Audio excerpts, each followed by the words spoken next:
দক্ষিণবঙ্গে দুর্যোগ চলছে এবং আজও কলকাতায় বৃষ্টির সম্ভাবনা রয়েছে। কাল থেকে বাড়তে পারে বৃষ্টির পরিমাণ। এছাড়াও রথের দিন থেকে দক্ষিণবঙ্গে ভারী থেকে অতি ভারী বৃষ্টি হবে। আবহাওয়ার খবর সম্পর্কে আরো জানবো। অরিত্রিত ভট্টাচার্য আমাদের সঙ্গে টেলিফোনে রয়েছেন। অরিত্রিত, গত কয়েকদিন যেভাবে বৃষ্টি হচ্ছে, এই বৃষ্টি কি আরো বাড়তে পারে আগামী কয়েকদিনে?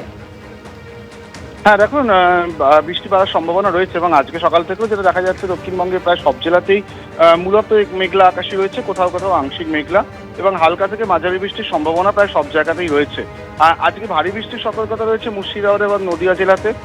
তারপরে কিন্তু দেখা যাচ্ছে যে প্রায় সব জেলাতেই বজ্রবিদ্যুৎ সহ ঝড় বৃষ্টির সতর্কতা কিন্তু থাকছে এবং কোথাও কোথাও 30 থেকে 40 কিলোমিটার গতিবেগে দমকা হাওয়া বইতেও পারে।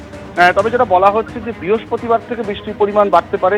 বৃহস্পতিবারই রথের দিন এবং সেখানে দক্ষিণবঙ্গের প্রায় সব জেলাতে বৃষ্টির সম্ভাবনা থাকবে।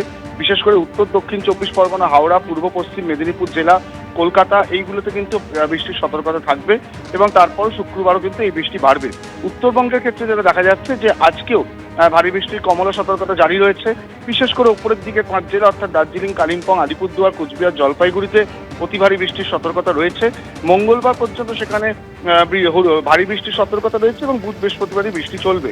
গোটা দেশে এই মুহূর্তে বর্ষা ঢুকে গিয়েছে। অধিকাংশ রাজ্যেই কিন্তু বৃষ্টি চলছে। পশ্চিমবঙ্গ তার ব্যতিক্রম হবে না। আপাতত আগামী কয়েকদিন বৃষ্টির সম্ভাবনা কিন্তু পশ্চিমবঙ্গের প্রায় সব জেলাতেই রয়েছে। দক্ষিণবঙ্গে ধাপে ধাপে বৃষ্টির পরিমাণ বাড়বে, উত্তরবঙ্গে ধাপে ধাপে বৃষ্টির পরিমাণ কমবে।